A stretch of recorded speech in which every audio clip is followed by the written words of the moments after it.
Hoje nós vamos conversar com dois jovens pesquisadores cineastas. Patrícia Guimarães, que realizou Pombagira junto com Maja Vargas, e Pedro Simonar, que realizou E Por Aqui Vou Ficando. Na verdade, a gente está bastante curioso para saber como é que jovem, recém terminando seu mestrado, você recém tinha terminado o mestrado, e como você investe numa produção de um filme, de um vídeo com uma cineasta, que é a Maja. Então a gente queria que você falasse um pouco, Patrícia, sobre a produção e a realização de Pombagira. E aí depois a gente conversa com o Pedro, que vai nos falar também sobre E Por Aqui Vou Ficando. A ideia é juntar esses dois jovens realizadores, falar um pouco dessa primeira experiência, de se envolver na realização de um vídeo, como se faz para produzir, realizar e tudo que vem em torno disso. No começo, assim, foi bem difícil trabalhar com uma cineasta, porque ela já tinha as coisas todas bem definidas do que era uma produção de um curta-metragem. Apesar de ela nunca ter feito nada documental, ela só tinha feito curta-ficção, né? Então ela queria a gente ganhou um concurso da Rio Filmes, que dava um dinheiro para realizar o filme, só que para esse concurso, a gente teria que fazer o filme em 16 milímetros. E pela ideia de fazer um filme documentário e ser o primeiro filme das duas, assim, ela já tinha feito outras coisas de assistente de direção, mas ela nunca tinha dirigido um filme. A gente achou que fazer em 16 era muito complicado, porque você tinha toda uma carga assim, de equipamento que não ia ser bom, que a gente ia correr muito risco, então a gente optou por fazer ele em digital, fazer em DVCAM e depois a gente passar para 16, né? Fazer quinoscopar para 16. Então aí foi uma produção dificílima, porque acabou sendo, ela já tinha as coisas muito definidas do que era ficção, então que a gente só podia trabalhar 4 dias, a gente tinha um orçamento pequeno para pagar pessoal, então a gente fez todo tipo de escambo possível, imaginário. Eu paguei o iluminador com voucher de almoço, paguei a produtora também eu me lembro que a produtora, a gente ficou pagando ela um ano. Durante um ano ela podia jantar no restaurante da minha mãe, bebendo 2 copos de vinho. E fora, assim, a gente tinha uma locação, as locações eram muito difíceis, porque a gente trabalhou na favela da Rocinha, em lugares mínimos, na casa dos personagens, das pessoas, que era muito pequeno, com problema de iluminação, que a gente tinha a Maja ao mesmo tempo, tinha um câmera e diretor de fotografia que a gente queria usar um pouco na luz, não queria fazer uma luz muito chapada, uma luz muito de documentário, queria brincar um pouco com isso. E aí você tinha gatos absurdos para puxar, para poder ter luz naqueles lugares. Então, assim, de produção, a nossa opção, assim, até por causa da Maja, foi pegar uma produtora muito boa, que fez por amor o filme praticamente. E aí eu fui meio correndo atrás das coisas. Eu tinha que ficar sabendo como é que funcionava, porque ao mesmo tempo eu que entrevistava as pessoas, eu queria ter um tempo de entrevista que não podia ser determinado pela produção. E a produção queria o tempo todo determinar, bom, a gente fica 1 hora nessa casa. Só que para falar do assunto que era, né, que é um assunto delicado, né, com aquelas pessoas, eu não podia ter esse limite de hora. Então foi assim uma negociação constante com a produção, assim, e com esse esquema de uma produção de cinema, entendeu? Enfim, eu tinha voltado de uma temporada na França em que eu tinha assistido a realização de vários filmes, assim, de 3 filmes, pelo menos, de jovens pesquisadores franceses. E o esquema de produção lá era completamente diferente, porque era uma coisa muito mais uma cooperativa, né? Assim, a câmera era emprestada de um Era o ao mesmo Ateliê tempo. Varran? Não, era um filme da Pascal Paoli, Tá. que era sobre um ritual de feitiçaria no 18M. Tinha uma menina do Ateliê Varran, tinha umas coisas que eu pedi para ir para carregar bateria, carregar fita, só para ver como é que era. E na verdade era uma coisa muito mais de cooperativa, não tinha esse esquema de produção em que de repente eu me vi metida quando eu fui fazer o meu, porque eu tinha que eu tinha que prestar contas para a Rio Filmes, era um dinheiro público, né? Então que a gente tinha que ter pessoas, para você ganhar esse concurso você tinha que indicar o nome também de quem eram da sua equipe, então a gente, pela mais de ser cineasta, a gente já usou uma equipe de cinema, então foi eu tinha que meio correr atrás para poder entender o que estava acontecendo ali e ao mesmo tempo não deixar a ditadura da produção tomar conta do filme, né? Que foi uma super experiência, porque isso me deu cancha para depois ser assistente de direção do Coutinho logo em seguida no Santo Forte e ao mesmo tempo já sair com esse filme aí para a vida.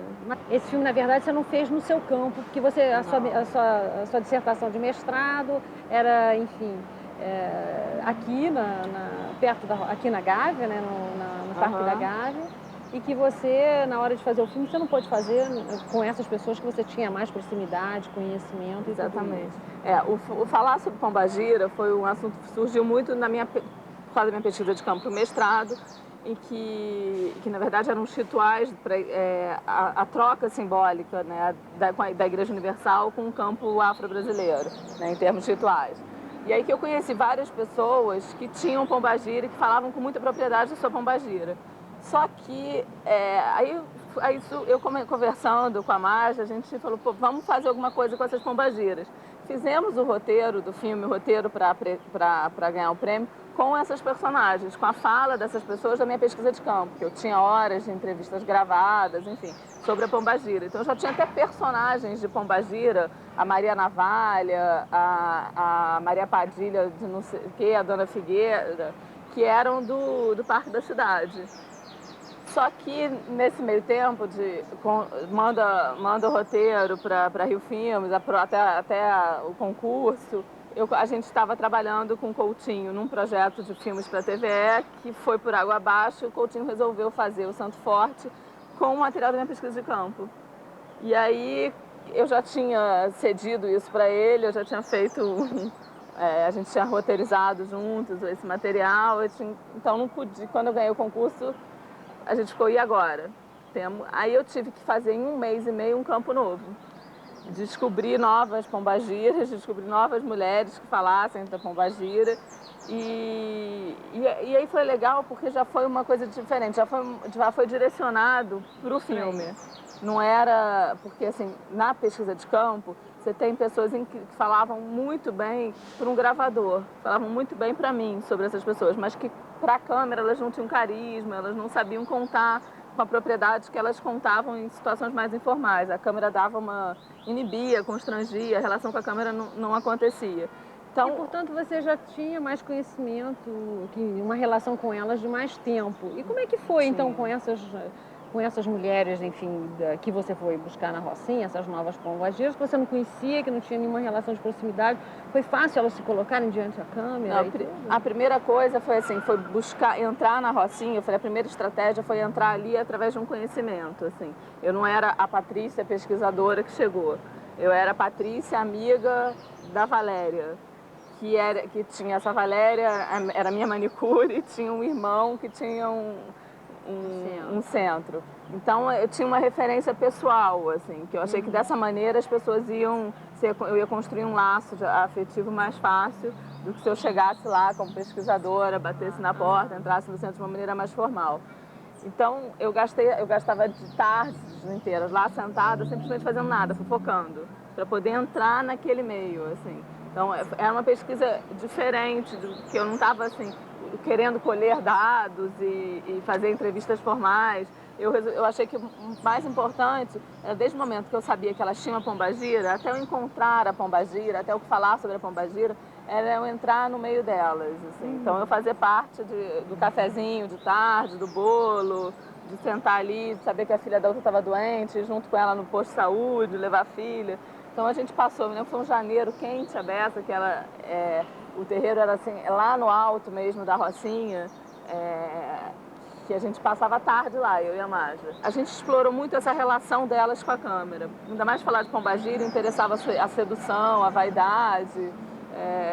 Então isso, a câmera foi maravilhosa nesse filme. Porque elas tinham uma coisa de sedução, tem até assim, o câmera, que era o câmera diretor de fotografia, é um cara charmoso, assim, não é lindo, mas ele é charmoso. Então, tinha uma relação com ele, assim, muito interessante. Elas ficavam olhando para o Paulo Violeta, assim, que elas estavam contando para mim, mas estavam contando para ele também, entendeu? E esse assunto de pombagira, isso funcionava bem.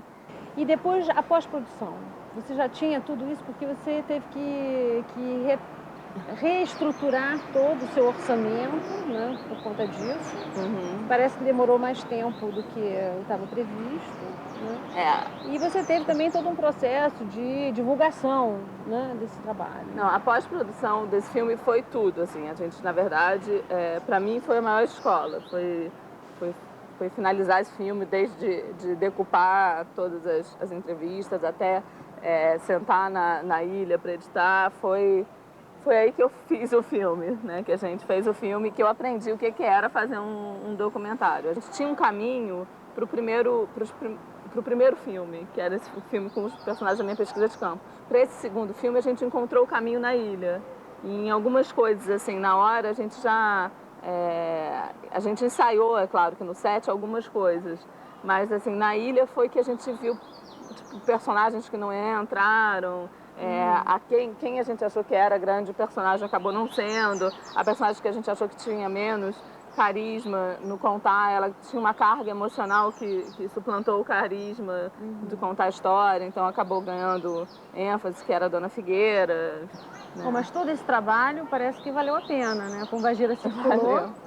Não, circulou super bem, assim, até o Rio Filme Volta me liga agora, mês passado foi para um festival da Nova Zelândia, que a Embaixada Brasileira organizou, e aí a pessoa me ligou para pedir autorização, como até hoje ele ainda circula em festivais, assim, ele estreou no É Tudo Verdade aqui no Rio, que é um festival mais de documentário, teve a mostra de filme etnográfico, foi para Berlim, foi para o Festival de Berlim como na mostra de curta-metragem, ganhou menção honrosa de melhor curta, foi para um festival na Espanha, foi para o festival em Lisboa, foi para Amsterdã, que era um festival de novas mídias, de novas tecnologias, que queria exatamente filmes que tivessem sido feitos em digital e depois kinescopado. Eu até já perdi o número de festivais. Foi para Tiradentes, foi para Brasília, não foi a Gramado, mas foi a Brasília.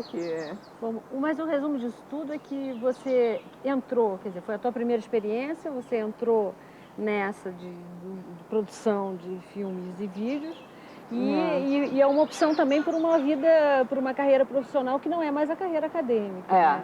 Se me desvirtuou totalmente. Assim, porque eu tomei gosto pela coisa.